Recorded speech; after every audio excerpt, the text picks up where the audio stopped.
Welcome to Midnight Motivation, a real and raw podcast about motivation, entrepreneurship, and achieving success. I'm your host, Tony Pec. Welcome back to Midnight Motivation. Everyone listening in, thank you for listening in. If you're new, thank you for listening in. If you're a subscriber and you're part of the Midnight Motivation mob, I welcome back all my bosses with open arms. Today, guys, we have a very special guest here with us today who wants to give us a lot of value and knowledge that he has. And I'm going to try to get you guys pumped up to listen to who he is. Weighing in at 273 pounds, standing at 5 feet, 10 and a half inches, gold medal winner, National Championship of Nigeria, silver medal winner of the British Olympics against 75 countries, and is part of the world team. Ladies and gentlemen, please welcome Chuk. What's up, Chuk? Enekwechi. Enekwechi, there we go. Not too much. Yeah, not too much. How you doing, my man? Pretty good. Had a long day of training, and I'm also coaching high schoolers, so I coached them through a track meet this evening. So kind of a long day, but it was a pretty productive one. That's awesome. Well, listen, man, I appreciate you taking time out of your busy schedule to get on this podcast for me, and more importantly for the audience, to give them pretty much value and knowledge, man. It couldn't be any more grateful to have you on here. Hey, it's a pleasure. So let's get started, Chuk. Tell the people about you, man. What you come from, or just background story. So, well, right now I'm a professional shot putter. Not a very common profession, but it kind of happened after I did pretty well throughout the collegiate system. I started track and field in Queens, New York when I was 16 years old.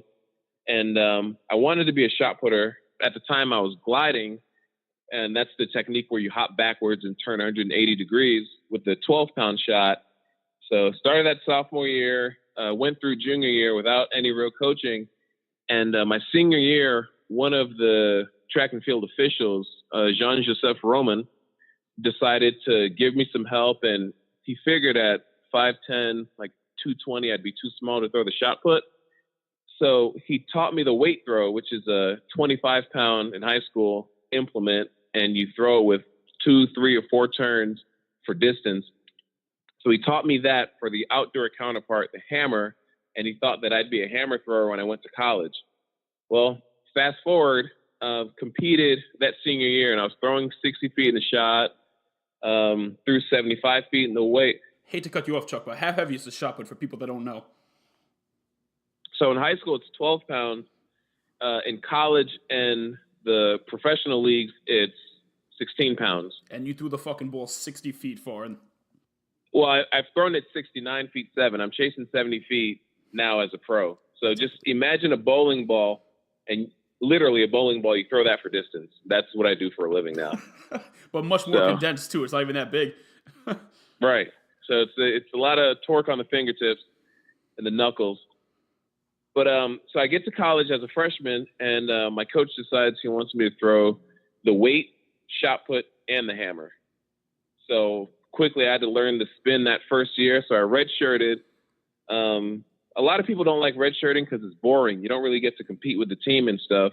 But I thought it was fun because I could use that 10 months to put on mass, learn the technique, and really get my mind right to have the best 4 years competitively as I could. And it worked out that way.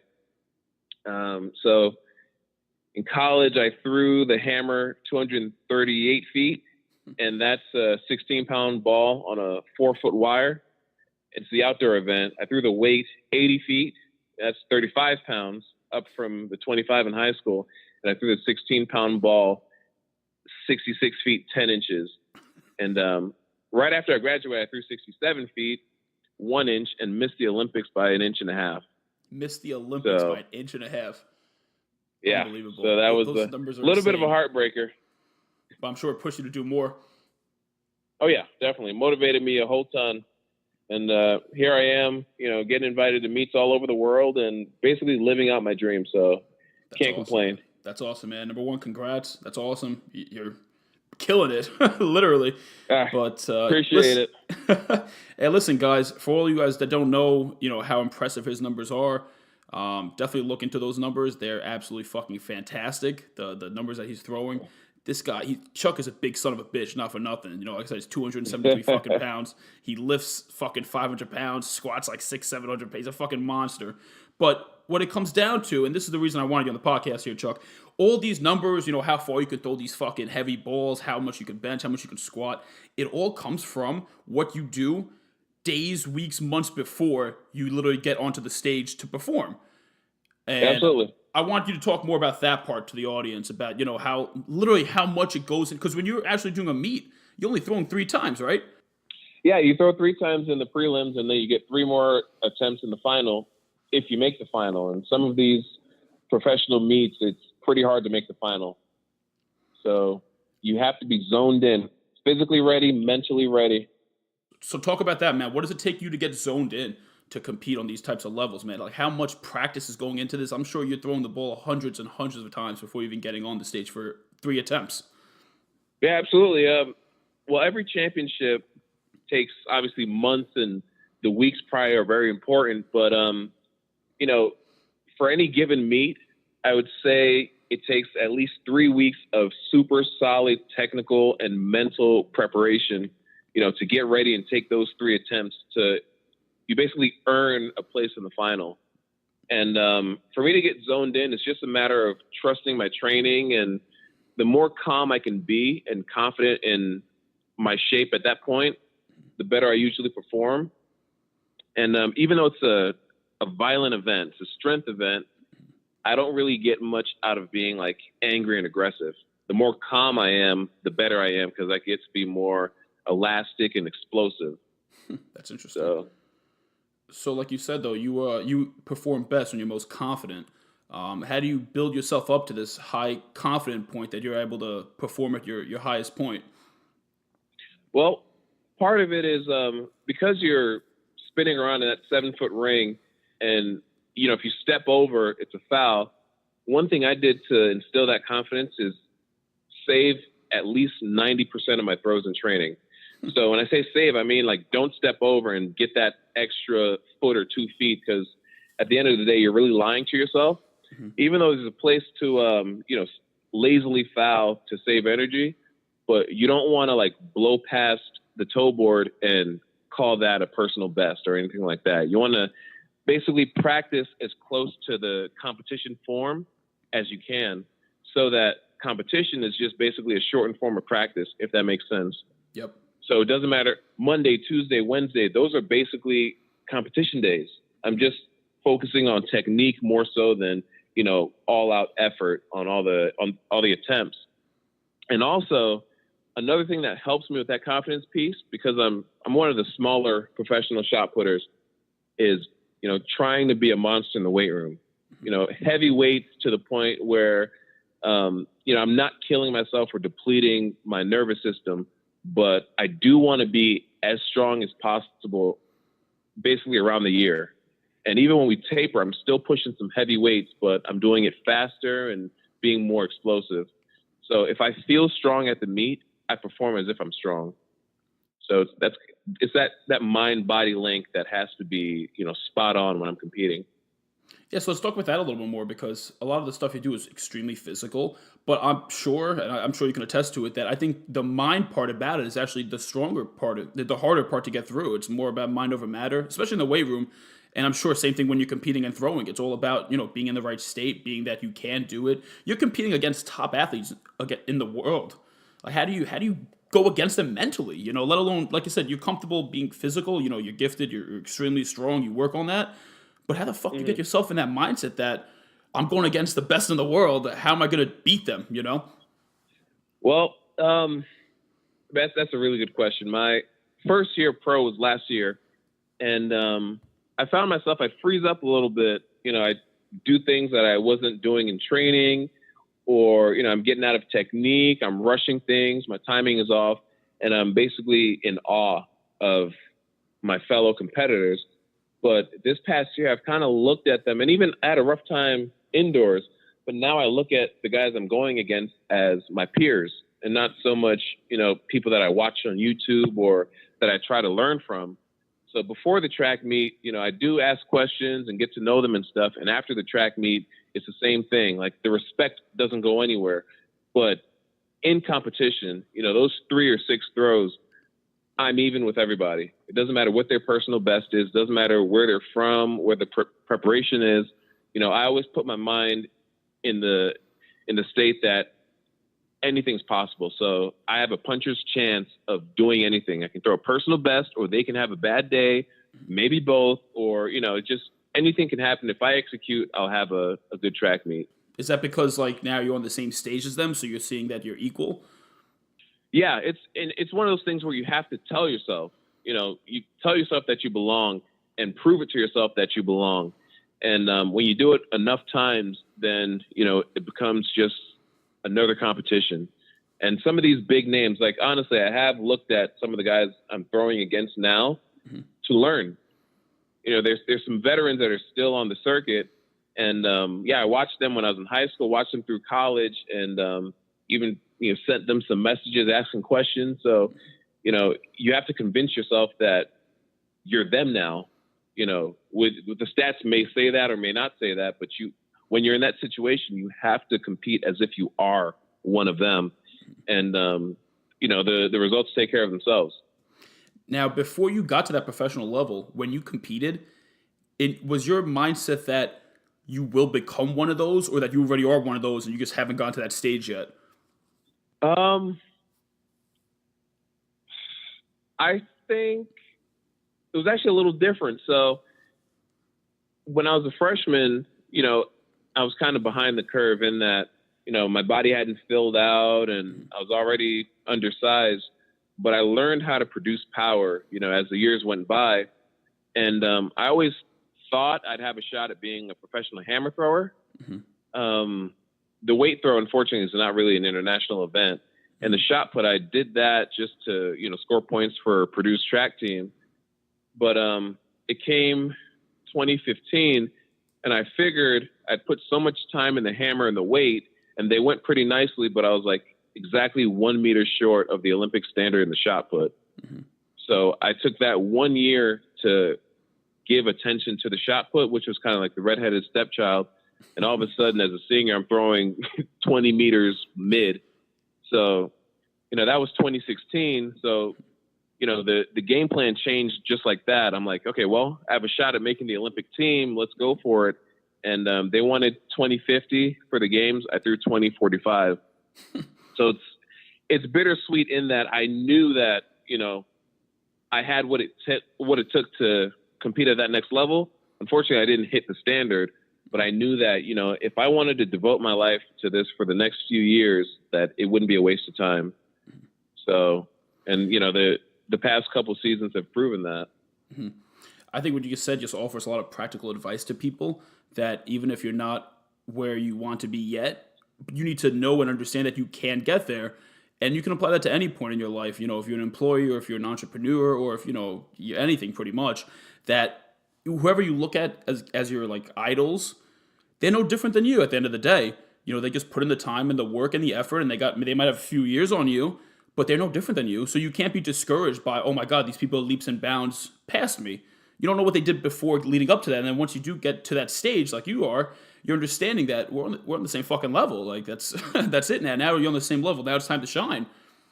That's a great point, because now on the side I'm coaching high schoolers, and I'm teaching them some of the fundamental techniques, and they look at me as just like, oh, you're a professional thrower, blah blah blah. But I was in their place once. Actually, I was worse, a lot worse than some of them at one point in time. I gotta cut you off right there, Chuck. I don't know if you remember, man. I knew you. I saw you throw in high school, man. I did track and field for Fordham Prep. I did the discus and the shot put, and I saw you at a few meets.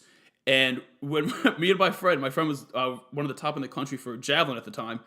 When we saw you at the fucking meet, everyone would stop and watch you to watch what you would do. You were a fucking monster. This was in high school, keep in mind. So don't give me that shit, man. You already cut above at that point in time. No, here's the deal. As a sophomore, I was absolute garbage. I was younger than you. I was decent. Senior years when I watched you throw, and you were a fucking monster. Everyone would just watch you in the stadium. The Armory, forget about it. See, when I was a senior, that was a different story. I looked like I knew what I was doing. The first 2 years, man, were pretty rough. So I'm telling them, all you gotta do is pay your dues. Yeah. You do the wrong thing, get those out of your system, and then you work, because you can change. Like, I started my first year, I threw 45 feet in the shot, and I wound up being a 60-footer. You know, Which is insane. You almost had 70. Yeah, now with a heavier shot, I'm almost at 70. So a lot can change. Thanks, I appreciate that. I really do believe so. No, I definitely know. You got to put in the work. Yeah, that's what it is. You got to put in the work, and you have to have the mindset for it, like you said. Like you know you're gonna hit 70 feet, and because you know that, I have no doubt in my mind that you will, because you know it's available. That changes how you approach things. See, now that it's in sight, it's a realistic goal. So now I'm not going through the motions. Now I'm doing things to prepare myself to hit that realistic goal and surpass it. So I think that's a great piece of advice. Just, you put in the work and understand that your destination is possible. It's reachable, it's attainable. It's not going to be easy, but isn't that what makes it worth it? Exactly. So it's hard to enjoy success without failure. Definitely.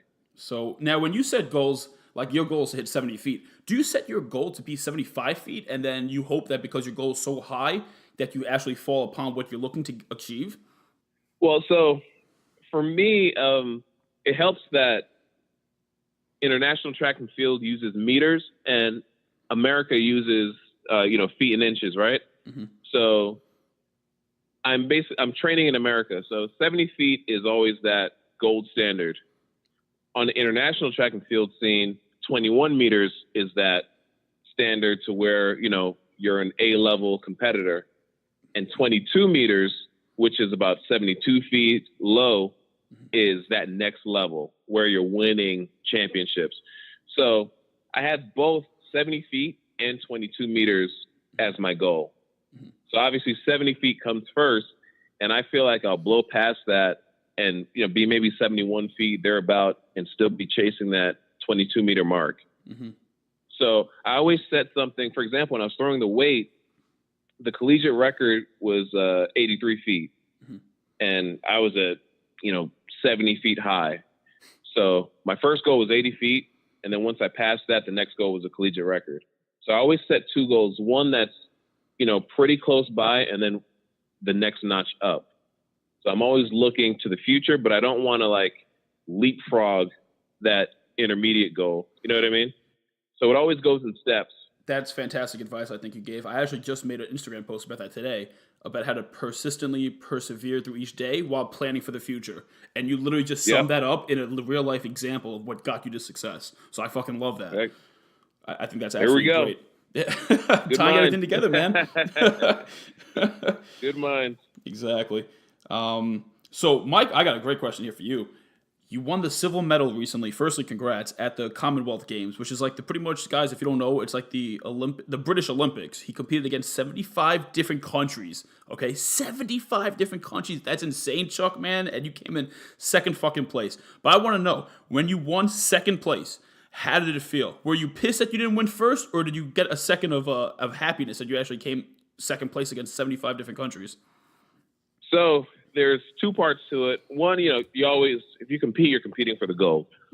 But for me to get second place, first of all, I had to beat some of the best in the world. And when I talk about people that I watch videos of to learn how to compete, there's a Jamaican, O'Dane Richards. There's a Canadian, Tim Nito, Orazio Cremona from South Africa. So these are guys that were in the field. Tom Walsh from New Zealand, like a very stacked field. And for me to move into medal contention, also Damien Birkenhead from Australia, I had to produce a lifetime best. So it's bittersweet in that I lost by, say, 7 inches or so. Wow. But the great thing is that in a stadium of 50, 60,000 people, I was able to produce a personal best, move into medal contention, and hold off and walk away with an international medal. Unbelievable. And this is why I asked you that question, because I knew you were going to bring that up. How the fuck did you crank out a personal best on the biggest stage you played in your life so far? How did you do that? That's insane. I've got no clue, to be honest. But I love the honesty, man. That's what. See, guys, this is a real. This is real, though. That's what I love about this, Chuk. This is great. Yeah, I don't want to get on and tell fairy tales, but So I went to World Indoors, and that meet did not go as planned. You know, I was in shape to throw 68, 69 feet, and I threw 64.10. Absolute garbage. When I came back, I realized after even watching my training videos, you know, I'd have a good throw here, but I looked small and I felt pretty weak compared to how I could feel. So as soon as I got back to the States, I cranked out the weight room. I lifted some obscene stuff. And yeah, I'll get into that. Tell us the numbers, Chuk. All right. So, so I don't catch my power cleans, but I pull them really high. So that first workout, I wound up pulling 190 kilos for 5 reps up to my shoulders. Jesus Christ. So that's probably like 420 pounds thereabout. Reps. I wound up snatching 130 kilos for 2 reps. That's definitely a 2-rep max. And I benched 505 with bands, like resisting. So I just wanted to be a monster for that, like 2 weeks building up, and at the same time rework my technique to where I can really like sell out to the throw and put my body behind it. So, you know, I did some things in the front of the ring, like trying to get onto my left leg really aggressively and really reach out into the sector. And I did that, you know, a couple weeks. Coach got back because my coach is my high school coach, my college coach from Purdue. And, you know, he works with the team, but I'm also around. So when he has time, he also works with me. So he came back around and, you know, we reworked some things in the technique. And then before you knew it, I was off to Australia. So I get to Australia. I was planning on training Wednesday, Thursday, and Friday, rest on Saturday. And the qualifying round was on Sunday, where you only have 3 attempts and you like that puts you into the final. Well, I couldn't practice on Wednesday because the opening ceremony was going on. So they shut down all the buses. So I only had Thursday and Friday to prepare because if I threw on Saturday, I'd be tired for Sunday. Long story short, I had those 2 days, but all of a sudden I'm throwing really far in training. So I kind of had to trust where my body was in that, you know, frame of time. And Saturday, all I did was hang out with some of my Nigerian teammates, did drills in the living room, and try to get psyched for Sunday. So come Sunday, I get in there and I only take 1 throw out of the 3 because my first throw was like almost 68 feet. So I qualified in 1 throw. Wow. I don't know how it happened. I looked at the Team Nigeria coach, Gabe, great guy, looked at him. He's excited. I'm excited. Say, hey, all right, well, we're done for the day. Got to hit the finals tomorrow. So I show up it was like, that's awesome. Things don't really go as planned often in a sport like track, but everything lined up. So I show up the next day, tired from the previous day because it's not just the competition, it's the preparation that kind of fatigues you. So it's like 2 hours of the warm-ups and all that stuff, the call room and things like that. So I'm pretty much mentally and emotionally drained, but I still had to hit the finals next day. So I show up, my first throw is 66 feet and not a great throw, but it's enough to get me 5 more throws. So 2 more prelim throws and all 3 finals throws. Well, I go to Coach Gabe is like, well, you know, that looked easy. So you can throw like much farther. I take his word as a gospel, get in there, throw 68 feet. He's like, you know, you have a lot more in you because that speed that you're known for is missing. So add more speed and lift. Well, next throw, 69 feet, 1 inch, and all of a sudden I'm in medal contention. And that did enough to the competition to where I held on to that silver medal position. That's just unbelievable, man. Like I said, congrats once again. I know that's a huge event. That's a huge world recognized event, actually. Yeah, I appreciate that. I think that's unbelievable. Listen, man, I've been watching you since, like I said, high school. I saw you growing in college. I was like, yo, Chuk's going to fucking do something. This is going to be crazy. And then I see you win the silver medal here. And I think that story is unbelievable. And like you said, you don't know how you were able to perform your best performance on such a large stage. And I think, you know what it was? You put in the work all these years prior. And I think it finally caught up to you, man. Like, you didn't cheat yourself. And I'm sure you don't cheat yourself during the week or during the months. Like, I would say as long as you're putting in the work a majority of the time, more times than none, that's how you get the results. And I'm sure you can testify to that. You do the work more times than none, then more times you don't want to do it, you're going to do it instead. And that's what I tell a lot of my peers, because I work with some college kids in addition to my high schoolers. And all I say is, hey, keep putting yourself out there because it's going to show up eventually. One of the kids I work with, Jalil Brewer, had a great Big Tens, PR'd by a little bit, and he said he fouled a big throw.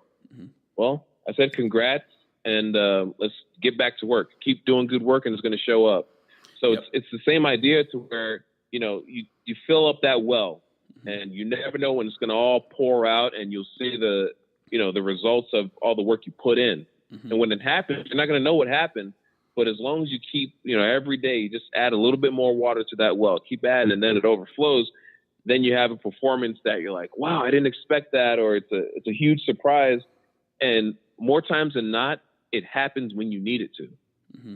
So it goes back to that confidence piece. Just keep putting yourself out there. That's in training. Every rep, is be positive so that when you get out there, you don't throw as a shell of yourself. You go out there to compete. And I guess that's just what happened. Yeah, it definitely did, man. Like I said, guys, everyone listening in, Chuk is literally just regurgitating what I say to everyone all the time, but yet in a sports atmosphere. And that just goes to show you that no matter what it is you do in life, if you have the right mindset and the attitude towards it, you're gonna find success. It's just gonna happen, and it's not by mistake. It's not by accident. It's by pure will and want to have that success in whatever aspect of life that is that you choose. And I think with you, Chuk, another thing I think is going to be interesting. I already know what your answer is going to be, but when someone else at your age, you're 25 years old, you win the silver medal against 75 countries, right? A lot of people right there and there, they'd be like, well, I did what I came to do and I'm fucking done. Like, I'm almost pretty much retired. I'm sure you just put your foot on the pedal even more saying, I did this. Imagine how much more I can do. I just want you to talk about that because I think that's great practical advice for most people that start to see a little success and then that's when they ease off. Oh, no. Absolutely do not settle. What I got was a small taste of success. So there's still a looming gold medal out there. There's still, more distance to achieve. And it actually, it had the opposite effect. I went to training even harder. So I threw in the finals on Monday. Well, Tuesday I took off. Wednesday I was back in the ring. So I promise you, I finished the week training. I lifted, coach is like, hey, take it easy because you'll wear yourself out. And you do have to heed that advice. It's good advice. Mm-hmm. But I was even more hungry. But when you push past it, it's when you really find more. Yeah. I was willing to get back in there because like that taste, it wasn't satisfying. Mm-hmm. It more intrigued me to, hey, how far can I push this thing? Mm-hmm. So, and then since then I've added a few centimeters to my best. That was 2 weeks ago in Virginia. Wow. So it's just, the train's not stopping here. Mm-hmm. I love it. The Chuk train. Choo-choo. Hey. That's what you need. You need a shirt like that instead of the Purdue Boilermakers, the Chuk train. That'd be good. How about, man, when you don't want, like, for me, a lot of people see me on, social media and stuff that I'm going all the time, which I like to tell people that's not the fucking case. It's just not reality. I'm not going 24/7. This is not realistic. There's a lot of days I don't want to do shit, but that's when I know I have to get up and actually do shit. So I want you to tell people practically what you do on days that you don't want to do it. And then you go and you put in the training, the practice. You're in the gym, you're putting in the work, and you perform or you work really hard still. Even on days you don't want to work at all, you're probably working more than you do on days that you do want to work. I would love for you to talk to people about that because I think that's great what you can add on that. Yeah, well, there's days where everything just goes. Like one of my high schoolers, she had a meet throwing the discus where her first throw was a PR, her second throw was a PR, and the third throw was a PR. So I'm like, if you put a disc in her hand, there's no way it's going to go less than her old best. Like she's just on. And like you said, there's the opposite. There's days where, man, it's just not going your way. Or you feel tired, you feel like you're just not motivated, or you're hurting, you're aching, you're bogged down with, just other extracurriculars. So for me, since my job is throwing a shot put, I always try to set myself up to succeed. So we throw the 16-pound ball in competition. So I train mostly with it. But on a day where I feel like, hey, my nervous system's depleted or I'm just dragging ass, maybe I had a hard squat workout. Well, I'll throw the 15-pound. So it feels like a 16, but it also gives me feedback. And I still have enough resistance to where I have to throw within technique to get a big throw in training. So it's not just about working hard. It's also about putting yourself up in a situation where you can succeed. And in the weight room, again, if I'm dragging ass, just like, sluggish or I'm distracted or something like that, it's not shameful to maybe bump down the percentages a little bit. If you want to bench press 500 pounds, it's mind and body. And if your head is not into it, you might as well not lay down on the bench. Yeah. So maybe that's a 75% day. Maybe it's an 80% day, but you better make sure that it's the best 75 or 80% that you've ever lifted. So you have to listen to your body. You have to consider the outside factors, but at the same time, set yourself up in a position where you can succeed and still go hard. But you can go hard at a lesser capacity. If that makes sense. It does, yeah. What about when you mentally don't want to do the work? Like, what about days that you don't want to even... I'm sure there's days you don't even want to go to the gym, but yet you get there and go. Why is that? Why do you still go on days that you're like, fuck this, man, I put in enough work this month, 28 out of the 30 days I put in, I don't need this extra day. What gets you there, man? So there's two reasons. So one, you go there, again, to put yourself in a position where you can succeed. So a lot of times the hardest part is just showing up. Taking that bus or driving over to practice or the office or whatever. The hardest part is showing up. But once you're there, you're halfway done. All you have to do is execute. Just do the same thing you've done for weeks, the same thing you've done for months, and it shows up, right? So if I don't want to work out, I make sure that I take my ass to the weight room or I take my ass to the ring. And once I'm there, either I do well or I just wasted my time. So I almost back myself into that corner, and then I'll have something positive to take away at the end of it. The other part of it is that where once you start lifting, you'll never be big enough. Yep. It's the same thing as throwing. The perfect throw doesn't exist. And we chase that, it's almost insanity to where we know we'll never get the perfect throw, but we keep trying. And that you have that same insanity as somebody better than you from across the ocean. You know what I mean? So there's somebody else chasing that perfect throw. And if you take a day where you're not chasing that perfect throw, we all know in the back of our minds that somebody else is. So why put yourself at a bigger disadvantage by skipping a day or listening to your body when it's saying, hey, I don't want to work out today? Get your ass up and keep chasing that perfect throw. And we're talking about technique. We're talking about speed. We're talking about power, agility. There's so much that goes into it that you might as well give something that you can give every day, and that's time. So that's the hardest part, is showing up. So you got to do that. And then you also got to know that somebody else out there is working harder than you. So once those two things line up, there's no reason to veg out. You know what I mean? I think that's fantastic advice, man. I definitely live by that, with people always working harder than you. That's why I work hard, and that's why you work hard. And I think that's just great advice to give people from someone that has seen so much success in the professional athletic world, about that's actually what you believe in, man. I believe in it, but I'm not a professional fucking athlete, But it applies to so many different fundamental things that can help you find success in different avenues. And I think there's a quote by Mark Cuban that he wakes up every morning early because it's like he acts like there's someone working 24 hours to take away everything from him, which is kind of, a little bit complimentary of what you said, that there's someone working harder than you if you're not in the gym, because they're there in the gym. And I think that's just an unbelievable competitive drive, and it's almost a competitive edge when you think that way, because it's able to push you to achieve so much more. And I'm sure that has pushed you to achieve so much more than you even thought was possible. 100%. Definitely. Yeah, so I think that's great. I think that's phenomenal advice. I want to hear about why you're coaching the high school kids, the college kids. I think that's great, man. The service to others. Can you touch upon that stuff, man? What do you do that for? Is that like your purpose? Like is that like fulfillment to you? You like giving back because you got someone to train you when you were younger? Touch upon that, man. I think that's awesome stuff. Yeah. So when I'm done with competing, I do want to coach. So coaching the high schoolers is a great kind of teach me the fundamentals with working with other people, because just because you're a good athlete doesn't really translate to being a good coach. Mm-hmm. So this puts me in a situation that I've never had to confront, to where, kids are looking at you for the answer. Mm-hmm. So I think it's great practice. And also, the local high school head coach, Lane Custer, he's been asking me for 2 years, and I didn't want to do it my first year pro because I didn't know what my schedule will entail. And, now that I know that it doesn't really line up that well, but the kids are really understanding and the other coaches are very understanding.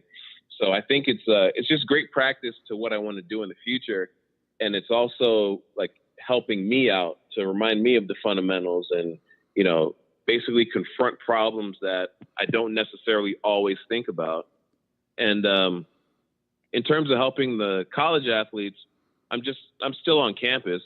So, I still train with my college coach, and, I live close to campus. So because I'm there, they might as well, get what I can offer, because I've been through the same ropes. And like, for example, there's one kid that glided through high school and had to learn to spin as a freshman. Jeez. And he's bombing. He's just bombing out right now in a good way, because, a big part of it is he doesn't have to make all the mistakes that I made as a freshman. So, I love my little brother to death, and I look at the college athletes as my younger siblings. So anyone willing to listen, I feel like I have a lot to offer, and it's worked out a lot for a few of these athletes. So as long as I have something to offer, I'm willing to give it to them. I think that's awesome, man. I think it's great how you touched upon it. It's like pretty much a win-win. Like you're go back to the basics for yourself while giving a ton of value and information out to people that are willing to listen to you, because they see you in such a high regard, which I think is even more phenomenal that you do this at the level that you're at. You're fucking big time, man. You're going to be in the Olympics. You're going to win a medal in the Olympics. I have no doubt in my mind about that. And you're taking your time out of your busy fucking schedule to go train these kids. And I think that says a lot about your character. And, I already knew you were a stand-up guy, man, from knowing you. But I think that's just unbelievable right there that you take the time out to do that. And I think because you do that, you're going to help a lot of people, man. And I think the more you teach, if there's a saying, I think, if you're able to teach something, like when you're able to teach something, that's when you're like an expert in it, So you constantly teaching people while you're training and competing and stuff, it's just going to make you that much better in what you're doing already, which I think is awesome too. I didn't even see it as a win-win, but yeah, it's a great win for you on that aspect too. It's win-win. Everyone benefits. Absolutely, everyone benefits. And a lot of times the high schoolers throw well, and the college kids throw well, and I throw well at the same time. And that's just like the energy travels. Mm-hmm. So it's kind of a cool phenomenon. Oh yeah. But I think everybody benefits, and I like getting questions. Also, I really like getting tough questions, because, like I said, they're coming at you from different angles, different body types, different ages. The oldest ones I'm working with are high school juniors. Mm-hmm.